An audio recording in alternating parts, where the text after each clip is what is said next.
So today is a collaboration between SciSoc and CWES, which we're very happy to do.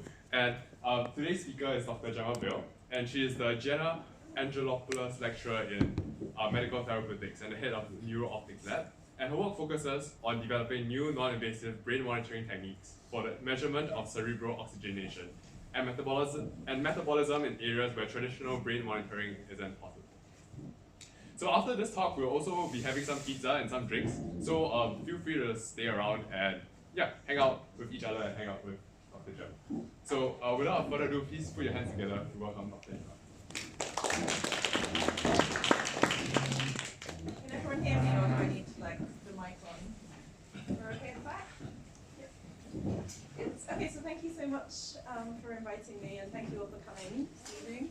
I'm going to give you a sort of whistle-stop tour of the work I've done, partly as part of my PhD and my work as a researcher, and then towards the end I'll talk a bit about the lab that I'm building here in Cambridge. So I wanted to give a bit of an introduction to me. So I am a physicist. I grew up in Shropshire, which is in the Midlands. But then I studied physics at Imperial, and while I was doing physics, I wanted to kind of find something a bit more applied, something where I felt like I was doing something meaningful with my days. So I discovered medical physics, and I came to Cambridge as part of the doctoral training centre. So it's actually a doctoral training centre that's still going on, the Photonics doctoral training centre, and that's half in Cambridge and half at UCL. And there I discovered this technique called NearInfrared Spectroscopy, which uses light to image the brain. So I stayed to do a PhD at UCL, and then I didn't leave for a long time. I did a couple of postdocs there. So I was at UCL for about 10 years, all in told. But while I was there, I got to go and do some placements as visiting researcher in Barcelona at the Institute of Photonic Sciences, and then also in Canada at the University of Western Ontario. So that was a really nice opportunity for me to get some experience in different labs and bring back ideas to the UK. But since 2020, I've been here at the University of Cambridge, where I'm a jointly appointed lecturer between physics and engineering, which works quite well for me because I'm a physicist by training, but the work I do tends to sit in engineering space now. So I'm joint between the two departments, and I'm setting up a lab called the Neuro Optics Lab, where we're building new tools to image the brain. So as I said, I'll sort of split the talk into two halves, maybe have a little break in the middle for you guys to ask questions. The first half I'll talk about the work that I did at UCL, where I'll describe the technique that we use to monitor the brain, but also we'll look into the main application that I was looking at, which was neonatal brain injury. And then the second half of the talk, I'll talk about the lab and some of the sort of more exciting and novel applications of this technology. So what is the technology that I use to monitor the brain? So this is called near-infrared spectroscopy, and it works very similar to the principle that I'm sure you've all done before, is if you take a torch and shine it through your fingers, you'll see red light coming out of the other side. I don't know if you've ever stopped to think about why that happens. It's because of the absorption of different molecules of within the tissue. So this graph here shows the different wavelengths of light from the UV up to the far infrared, and then on the y-axis you've got the absorption of different things you might find in the body. So in the UV, this blue line is water, so water is really, really strongly absorbing in the ultraviolet, and as well at the far infrared. In the visible spectrum, you've got hemoglobin, which absorbs very strongly, and you'll know that blood is very deeply red. But there's this optical window between 650 and 1,000 nanometers, which we call the near-infrared, and that has a relatively low absorption of hemoglobin, which means that you're actually able to pass red and infrared light relatively well through tissue, through bone, and that means that we're able to get light actually into the brain. So this is a simulation here of light that we inject on the surface, so everything we do is completely non-invasive. If you inject light in the surface, some of that light will travel into the tissue, bounce around, lots of scattering and absorption processes and some of it will be able to be detected a few centimetres away. So that means that we're able to non-invasively shine light through the brain and detect the colour of the brain and perform spectroscopy to identify what's going on inside the brain without anything invasive happening. The way we do this is we take two different colours of light, so typically one in the red and one in the infrared. We shine those into the skin and we detect a few centimetres away the attenuation of that light. So this graph here shows the attenuation changing with time, and we use an algorithm based on the Beer-Lambert law, which matches the measured intensity changes with the known extinction spectra. So we know that, for example, hemoglobin is much brighter red when it's oxygenated, and it's much darker purple when it's deoxygenated. So knowing that difference in absorption spectra, we can match that to the differences in attenuation that we're measuring. We assume a path length, and that allows us to calculate changes in our primary two absorbers in the near-infrared oxy and deoxyhemoglobin. So we take these changes in oxy and deoxyhemoglobin, and we can use them to look into things like blood oxygenation, brain tissue saturation, but also measuring brain activity. So you guys might be familiar with functional MRI, where you use the blood oxygen levels as a surrogate of brain activity. Well, we can do the same with near-infrared spectroscopy. So if we're in a neuroscience setting and we want to look at how the brain is functioning, when we give the brain a functional stimulus, the brain has got lots of different cortical areas that work on different tasks. So for example, right now you guys are all watching me. So as you're looking at me, your occipital lobe, which is where your visual cortex sits at the back of the brain, the occipital lobe is consuming lots and lots of energy as its neurons are firing. As it's consuming energy, it's using oxygen to produce that energy. So the blood supply in that local area will massively increase its levels of oxygenated blood to supply that demand from the neuronal activation. So we can see that in our near signals. So this is a graph of showing some data. At the start, there's somebody's at rest, and then we show them a visual stimulus. And you can see a huge increase in the oxyhemoglobin concentration that we measure, and a decrease in the deoxyhemoglobin concentration as that deoxygenated blood gets washed out of the area. So this is a typical hemodynamic response function that we can use as a surrogate of brain activity, so we can non-invasively monitor the brain and look for signals like this to show us where the brain is being active. What I've been working on for the last 10 years or so is looking beyond just looking at the hemoglobin signals and trying to look at metabolism. So this cartoon shows the sort of quick overview of metabolism. So we've got the brain, which is filled with neurons, brain cells, and in every single brain cell there are mitochondria, which are known as the powerhouse of the cell, because they take oxygen and glucose and convert it into energy. You can just about see that there is a small change in the colour within the membrane of the mitochondria, and that colour change is due to a enzyme called cytochrome C oxidase, which is changing its colour when it changes its redox state. So if we zoom in onto the membrane within the mitochondria, there's this one enzyme here, cytochrome C oxidase, which is changing colour every time it takes electrons and passes them to oxygen in the final step of oxidative metabolism. And that colour change just happens to be in the near-infrared window that we're looking in. So that means that we're able to see the mitochondrial colour change non-invasively using our spectroscopy technique. So typical near-infrared spectroscopy systems will shine two wavelengths of light, as I said, one in the red and one in the near-infrared, to look at these changes in the absorption spectrum of hemoglobin. And that will allow us to look into the vasculature, so we'll be able to see what's going on at the capillary level in terms of oxygen delivery to the brain. But by adding to this near-infrared spectroscopy measurement of cytochrome C oxidase, so this is the peak in the colour change because within the mitochondria, we're actually able to look right into the cells, into that mitochondrial electron transport chain, and see when the cells directly are consuming oxygen and producing energy.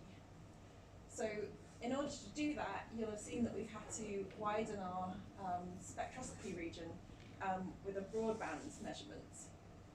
We do this because the signal coming from the mitochondria is 10 times smaller than the signal from the hemoglobin.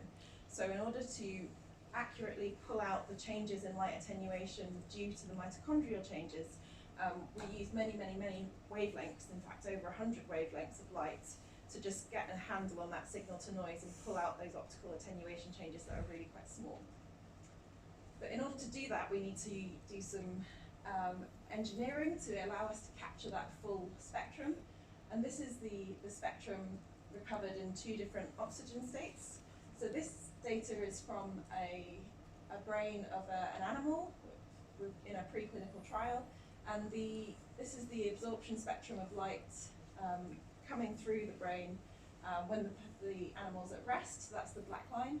And then in this trial, we had to restrict them of oxygen. And this pink line is the spectrum that we get through when there's no oxygen in the brain, essentially. So you can see these huge attenuation changes that allow us to calculate, using that modified Beer-Lambert law, allows us to calculate the concentration of now hemoglobin in its oxygenated and deoxygenated forms, but also cytochrome C oxidase to give us an idea of what's going on in the metabolism. So this is a summary of cytochrome C oxidase broadband near-infrared spectroscopy. It's a bit more challenging to do because you have to do full spectroscopy on the brain, but it's got a lot of advantages in that it's a direct measurement of the actual brain cells, which is what, whether it's a neuroscientist or a clinical doctor looking at the data, they want to know what's going on in the cells rather than sort of the blood and oxygen around them. It's also a much more localized signal of neuronal activity because it's, again, localized to the cells themselves. And then also in clinical scenarios, when you've got things like brain injury or neurodegeneration, metabolism is a really important factor. So being able to look at how metabolism is acting even with normal oxygen supply gives us a real window into the brain tissue health. So in order to recover these broad spectral near-infrared spectroscopy signals, we use instruments like this. So this is an instrument I built a while ago for my PhD. It's relatively simple in the way it works. So we have a broad spectrum light source. So this is actually just an old-fashioned tungsten halogen light bulb. So that emits a white light. And we just filter it to the near-infrared region to minimize how much light we put into the tissue. The light's carried from the bulb via optical fibers, which are then placed onto the head, and we place them in the region that we're interested in. So if you're interested in working memory, we'll place them over the frontal lobe. Visual cortex, we'll place them over the occipital lobe, so you can tailor the system to the region of interest. So the light will shine into the head. A few centimeters away, we'll put another fiber, and that will pick up any light that has traveled through the head and come back to the surface. And then we have an optical fiber which takes the light to a spectrometer, which simply splits the light into its wavelengths, into that spectral shape that I showed. The camera detects that light, and then we have a laptop to process that in real time, taking those optical attenuation measurements and turning them into concentration changes of hemoglobin oxygenation and our metabolic signal. So maybe before I step to the main application, does anyone have any questions on the technique? Yeah. How do you deal with the scattering of light once it goes through you're trying to measure? Yeah. So tissue is incredibly highly scattering. It's 10 times more scattering than absorbing. That works to our benefit because it means that the light can travel around in this banana shape. Most of the light, like over 99% of the light, is lost into the tissue, so it's scattered or absorbed. But a really small portion of that will be bounced back, and that's what we can detect. And but it does mean that our instruments have to be incredibly sensitive. So this spectrometer, for example, is really well designed to make sure we capture all of that light, because it is such a small fraction of light that gets bounced back. Yeah? This reminds me of EEG, and I just want to know what's the difference. Yeah, that's really good. So I always think of this technique as kind of like a cross between functional MRI and EEG. It's similar to EEG in that it's wearable, it's non-invasive, it can be applied anywhere, and then it's measuring a different signal. So it's measuring the hemoglobin oxygen levels or the metabolism, whereas EEG is measuring the electrical signals discharged from the neurons. So it's a much faster signal, but it's still like a brain activity signal. We actually do sometimes you'll combine this technique with EEG, so you can see the electrical signal and the oxygen signal at the same time. But yeah, the actual measurement we get is much more similar to functional MRI, because we're looking at that blood oxygen as a surrogate of brain activity rather than the electrical signals. Can I ask what's the biological difference of these two signals, one for EEG and the other one for acoustic? Okay, so the biological difference. Yes. So when a brain cell is activating, it's the way that the cells communicate is through, well, either chemical synapses or electrical synapses, so they're changing the electrical potential. So every time a neuron fires, this is really testing my neurophysiology, but when an electron fires, it releases this what's called an action potential, because it's filled with ions. And so it's those action potentials that we can detect. If enough of those electrons are firing, you can detect them at the surface with EEG. What we're measuring is those action potentials to fire consumes a lot of energy. It takes a lot of energy to pump the ions back to the other side of the cell. So what we're looking at is the energy being used and being supplied by oxygen to keep those neurons firing. Does that make sense? Yeah, but I know there's two things that they're sort of constantly referring to each other, and I just want to know how knowing this, how like already knowing the EEG signal, this measurement would be useful. That's a good question as well. So EEG, because you have to build up a lot of signal from a lot of neurons activating to be able to detect them at the surface, it has a really, really wide spatial resolution, so it's very hard to locate exactly where your signal's coming from. It's also quite a noisy technique, and it's really difficult to read. Unless you've got something like a seizure happening, it can be very tricky. This technique we can, by having lots of sources and detectors, you can start to really like triangulate where your signal's coming from, so you can have really high spatial resolution. Both techniques are kind of limited to the outer cortex. Like this, we don't get any light coming from deep, and they equally don't get that much electrical signal coming from too deep in the tissue. So they're different measurements, and they have different places. For functional activity, I think this is a better technique, but I mean, people would argue with that. Does that answer your question? Yeah, I'm just wondering so I'm a medic, and I'm just wondering, in clinical practice, is this something that's done by neurophysiologists, and I was wondering what the results kind of look like, in the conclusions bit after the investigations. So that's going to come, but in terms of, so the applications I see is, one side is sort of like, can be a tool for neuroscience research. The other side is whether it can be used as like a physiological sensing tool, so like a bedside monitor. I'm going to show you kind of both applications of the technology, but also the signals, what the results look like depend on the instrument. So it's quite a flexible technology. You can make whole head images, or you can just have a single signal saying this is what brain oxygenation is doing. So, okay, I'll carry on. Sorry, I realise I'm using a lot of time. So this is one of the applications of the work that I was working towards when I was at UCL. So neonatal hypoxic-ischemic encephalopathy, which is also known as baby brain injury. It's relatively common. It occurs when there's some sort of trauma during the delivery of a child.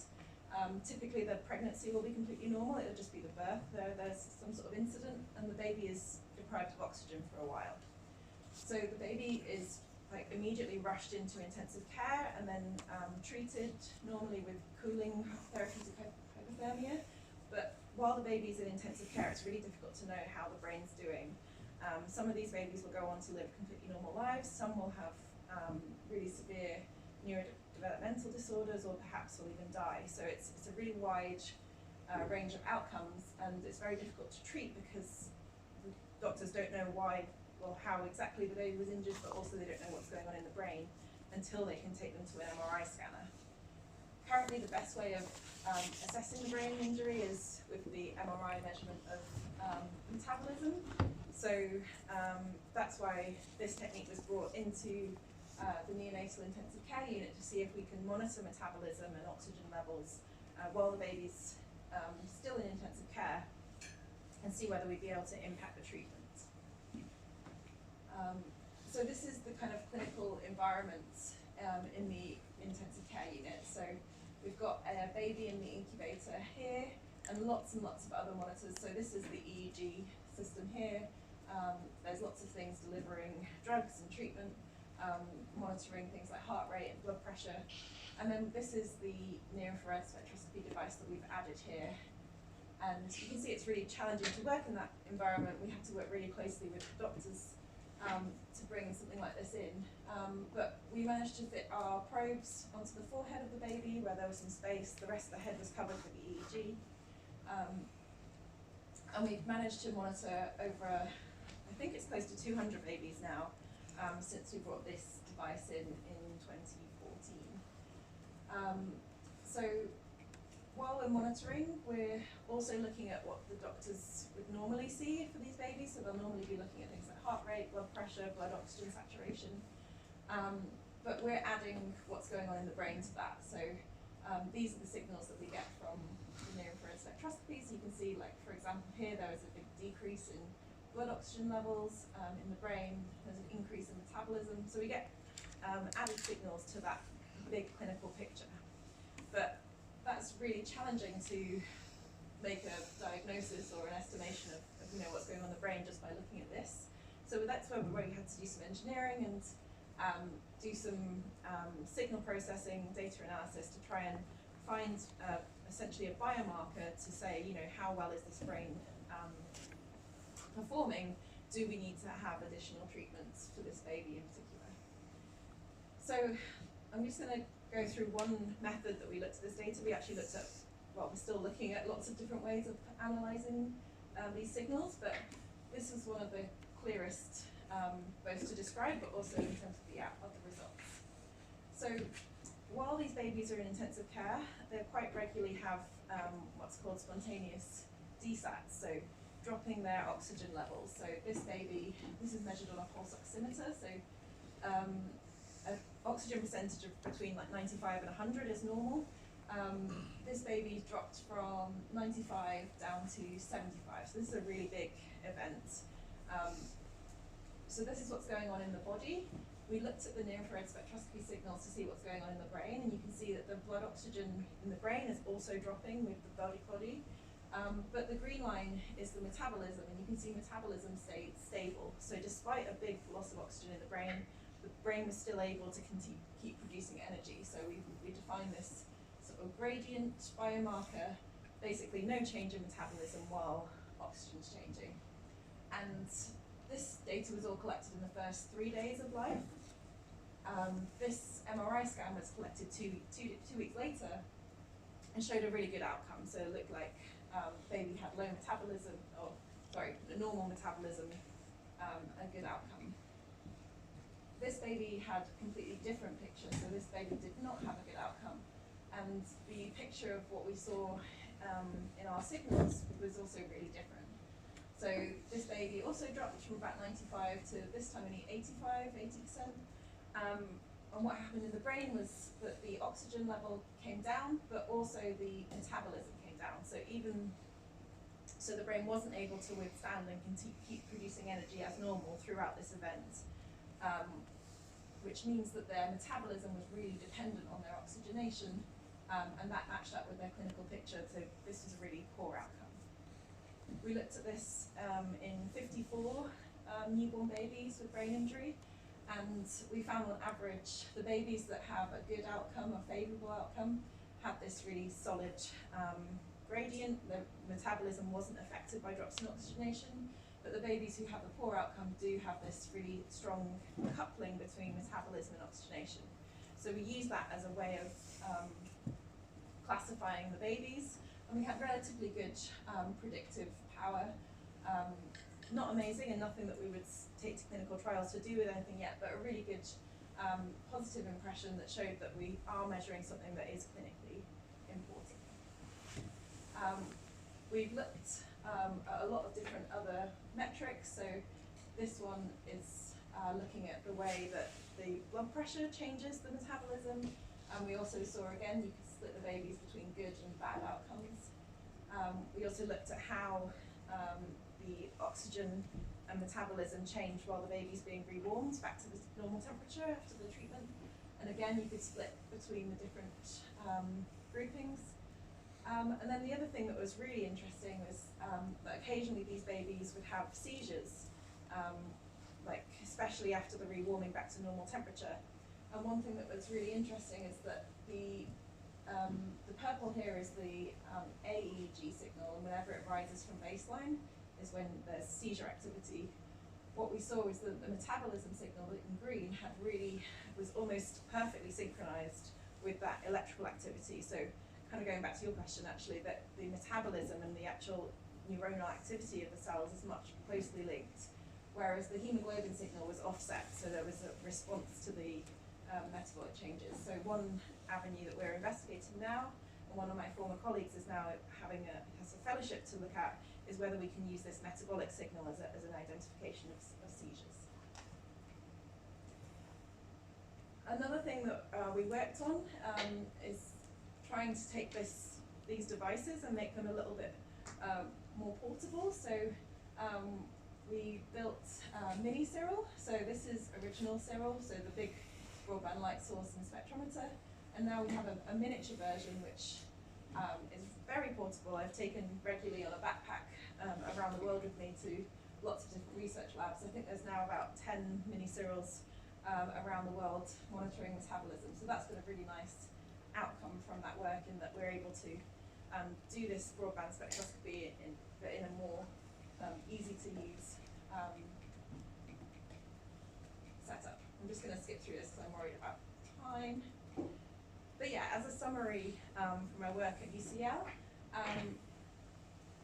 yeah, you can either look at the work. So as I said, I sit between physics and engineering now, but I very much also sit between like the physical sciences and medicine. So the impacts go from building new instruments all the way through to actually developing and publishing in medical journals, working really on the medical side of things, which is nice.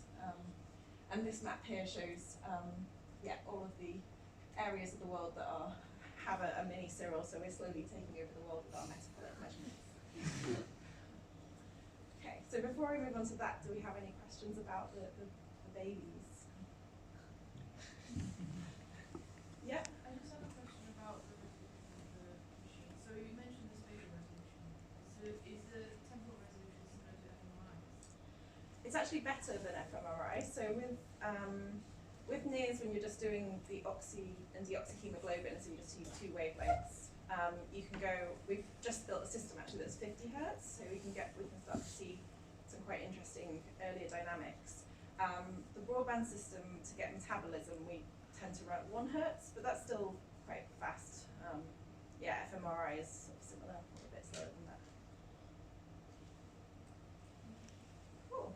Okay. So yeah, so in 2020, I moved to Cambridge with this joint position, and have the privilege now of starting to build my lab. So this is us in October 2021, when I came back from maternity leave to start the group. And I had this sort of problem of like, what do I do? I have a lab and I have all of these research tools and skills, but I don't really want to continue my work, like, and just replicate what I did for my PhD and my postdoc. So where do I go with this technology? So I took inspiration from something unexpected, which is my dog. I've always been a huge dog lover, and I've always sort of thought, you know, like, does he really like me? What is going on in his brain? Like, what is the neuroscience of a dog? So I spend a lot of time thinking about brains. And that led me to get in touch with some dog neuroscientists in Germany. And overall, wanting to develop sort of new tools that we can monitor any brain, doesn't have to be a human brain, and anywhere. So that's kind of the main goal for my lab, taking these technologies outside of a neuroscience lab or outside of a hospital and monitoring new things that have never been really looked at before. So yeah, I was really lucky to get in touch with this neuroscientist in Hungary. They have this amazing dog lab where they've spent the last 10 years training dogs to be completely still inside an MRI, so they can do functional MRI on an awake dog. But it takes literally a year to train a dog to be so well behaved. It also means that they can do these studies, but they only can study like 8 dogs because it's so difficult to get a dog into an MRI scanner. So I sort of said to them, I've got this technology, I think we might be able to do it on dogs, shall we try it? And so I went over to Hungary in, I think it was January 2020, so just before the pandemic, and we took mini Cyril and placed it on quite a few dogs actually. I think we studied over 20 dogs in the week that I was there. And we just wanted to see, could we get any signals out of the dog? We looked at dogs that had already been trained to go in the MRI, so they're really, really good boys. They sort of laying really still, this is their MRI position. And we got them to do a task that they've been doing in MRI, where they're listening to different sounds. The neuroscientists there are really interested in how the brain evolves and how the auditory cortex evolves, so they're interested in how the dogs respond to language. But we just tried playing them some dog barking sounds and then some environmental noises, so just things like a washing machine or a train. And you can see that this is really, really rough data. We're literally sticking a probe that's been designed for a baby onto a dog. But we managed to see that when they were listening to dogs barking, you'd see a huge increase in the oxyhemoglobin, like that hemodynamic response function I showed you. And when they were listening to the washing machine, nothing really happened. And we didn't see this in all dogs. Most dogs were too furry and blocked all our light, but we saw it in a few, and enough that we actually managed to convince ourselves, both with optical modeling, so we tried to look at the dog brain and where that light was going. So one thing, I've learned a lot about dog anatomy now, but they have this big chunks of muscle, so this grey thing here is all muscle. They have huge amounts of muscle above the brain, so it makes it really hard for us to reach the brain, but we've figured out that basically if you get small enough dogs, they have less muscle, so that means that we can actually reach the brain with our light when we do that in simulations. But we also managed to convince the European Research Council to fund our study. So now we're in the process of setting up a really wide study. Attila Andix, who leads the study, is super ambitious. So we're trying to look at how dogs' brains have evolved through domestication. So we're comparing dogs with wolves. So they have a wolf sanctuary that we're going to, once we've finished all we've perfected the device on dogs, we're going to try and put it on wolves. And then he also wants to see how pigs compare to wild boar. So hopefully I'll come back in a few years and I'll have some wild boar data, but I don't know. He's convinced the ERC, but maybe not me. But this is a picture from last week. So we've really, not last week, last month. We've been working with a commercial company, Gara Labs, who are a spin out from my old lab.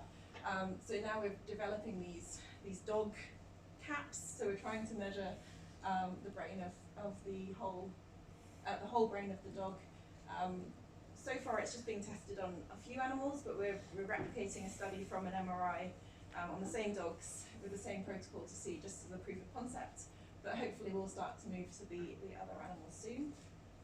And for those of you who are worried that my dog doesn't get involved in the action, he's our UK test dog. So I had to fill in lots of forms, but I now have permission to bring him into the lab, and he comes and gets bribed with burgers when we run out of treats as we're testing our headgear. So that's been a really nice both engineering challenge, but also a new area of research for me.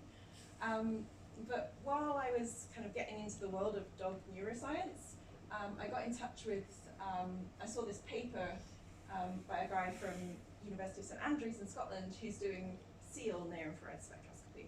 So I had a chat with him because I was like, oh, you're doing seals, I want to do dogs, how does this work? He's got some incredible data where he's actually got a NearInfrared system strapped onto a seal head and has waterproofed it and now has the seal going diving. He does this on both, what's the word? Seals in a zoo, but then also wild seals, captured seals, I don't know. So yeah, he's getting these amazing data from a seal underwater. So I got chatting to him, and I was telling him about my metabolism signal, and he was like, oh, we really want to know about the brain during dives and what's happening with the metabolism. So he led this study where we looked at a team of free divers. So free divers are people who go diving without any scuba equipment. We looked at these Czech national freediving team, and we monitored them during breath hold tasks. So this is mini Cyril here, and we're monitoring their brain while they're holding their breath above water. We didn't take it diving, although he has done that with other systems. These guys are incredible. They can hold their breath for like over 7 minutes, and we just wanted to see what's going on to the metabolism in the brain. Like, is the brain running out of energy? Like, what's going on?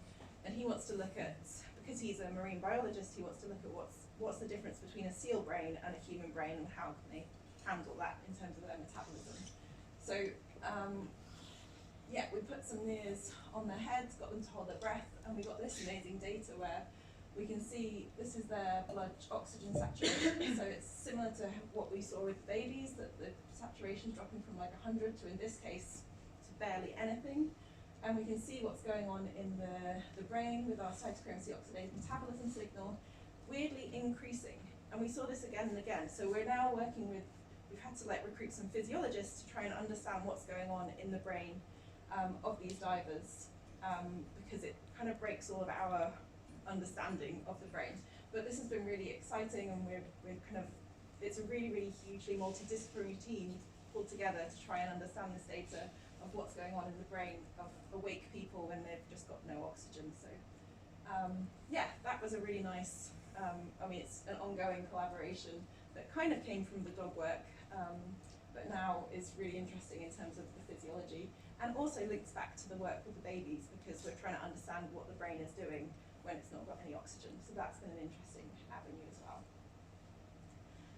But finally, and this is, I promise, the last part of my talk. While I was looking into the dog work, a lot of people were saying to me that dementia was really interesting in dogs, because dogs also suffer dementia, and it's been suggested that pet dogs could be a really good model of dementia, and maybe we should look into doing that with dog ears.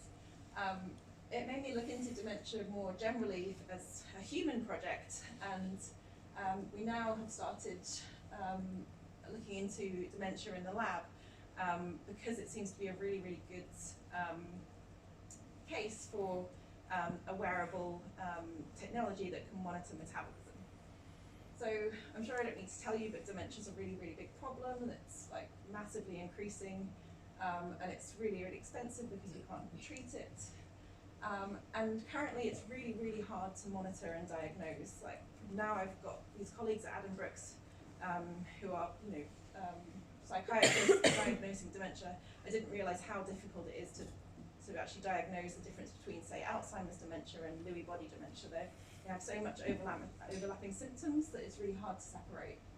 So currently it's very hard to diagnose, and if you do diagnose it, you tend to have to use lots of expensive treatments like PET scans or MRI scans. If you do get diagnosed well, it's very hard to follow up, because again, that's expensive and you have to come back into the hospital. So we wanted to look into what we could do with NearInfrared. There have been quite a few people who've looked at NearInfrared for monitoring dementia over the years, but those studies have been, and they've shown that they can see differences. So you can see that the hemodynamic response to functional activation is kind of suppressed in dementia, but there's no huge evidence showing that this is a really powerful technique. But the link with adding metabolism is really promising, because a lot of the PET scans and the MRI scans are showing that there are big differences in metabolism in dementia. So we think by adding the metabolic signal, we'll be able to see some differences. Oh, sorry. But again, similarly to the dogs, it's quite challenging to monitor the brain with this technique, because in dementia, if there's atrophy, the brain will start shrinking, and that shrinks away from the surface, meaning that we're less likely to be able to reach it.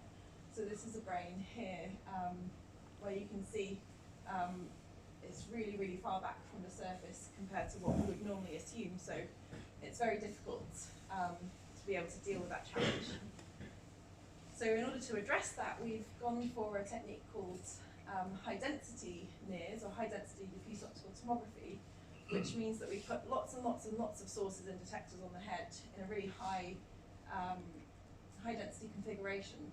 And that allows us to do tomography and to start to be able to reconstruct the images with some depth resolution, and therefore actually project what's happening on the brain itself rather than just in the outer tissues, which would be a huge problem if in dementia that you might just be monitoring those outer tissues. So we're working on this, I'll skip through, by building some new optics. So we need to be able to figure out how do we monitor metabolism in this high density way. So we're working with some companies to get micro spectrometers that we can actually put on the head in a wearable configuration, which will allow us to monitor metabolism from directly within the brain rather than the outer tissues. We've been doing some pilot data collection, and if anybody is interested in being a subject, I've got some PhD students who would love to meet you. But we've been doing some pilot data collection, doing lots of different memory tasks, as you'd imagine with dementia, to see how sensitive we are to picking up those changes in the brain. One of the tasks we've got here is called the NMAC task. So it's a memory task where you're shown a series of letters.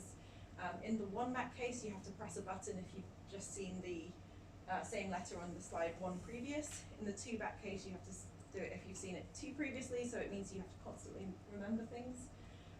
And we can see differences in our signals already. So this is the 1MAC case where it's pretty easy to do. You can see there aren't any huge changes in either oxyhemoglobin or deoxyhemoglobin. But in the 2MAC case, you can see really strong oversupply of hemoglobin, suggesting that there's neuronal activity. So we've just had ethics approved last week. So next month we'll be going into Addenbrooke's, into dementia clinics, and start recruitment to do this on dementia patients. So we're really excited to do that next month. And then the idea is that we'll build up a large data set, and we've got collaborators, John O'Brien and Sue Lee in psychiatry there, who are letting us sort of piggyback into their study. We'll build up this large data set and hopefully use some machine learning to classify differences between the people with dementia and without. So that's the plan at the moment. I will stop there, but if anyone's interested in talking about public engagement, we do a lot of public engagement in the lab, and have taken this to a music festival recently. But I'm worried about time, so I will leave it there. But thank you all very much for listening, and I'm